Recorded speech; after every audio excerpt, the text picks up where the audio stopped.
چه اومدیم روستای خسادان سفلا.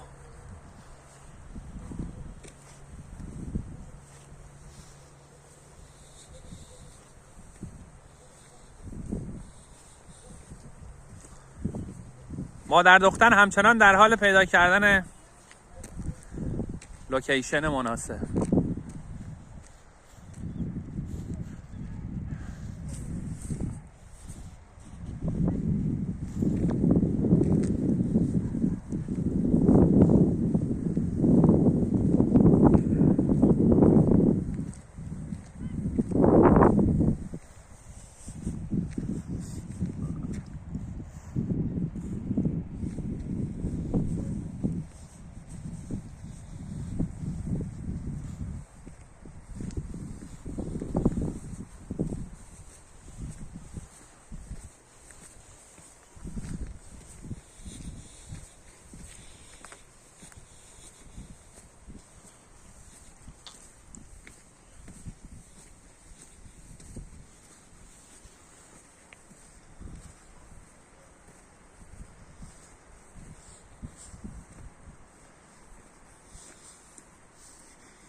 خونه های اون بالا رو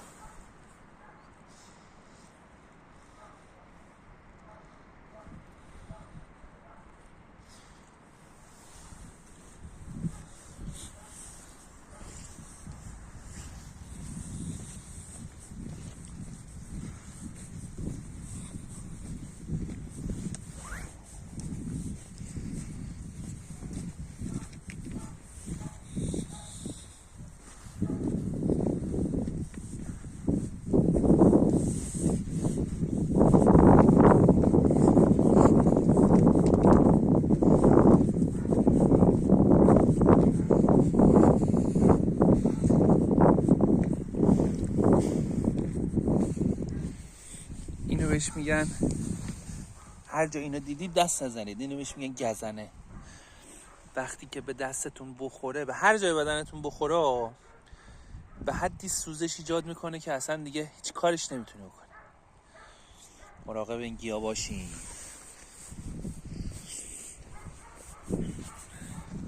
حالا جالبیش اینه که اینو بکنید، البته با دستکش، بعد همینجوری یا به همین شکل که خشکش کنید، بعد دم کنید بخورید. انقدر خوبه برای قند خون و لاغری، اصلا حال آدم جا میاد.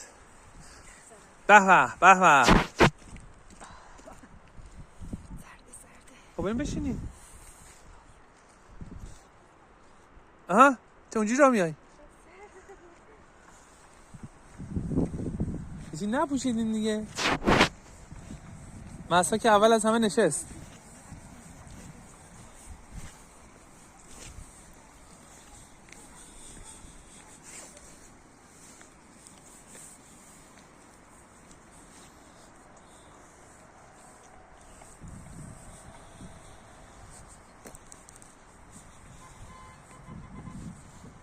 فکر کن ویو ابدی که میگن همینه ها. اینجا خونه داشته باشی ویو ابدی وسط جنگل.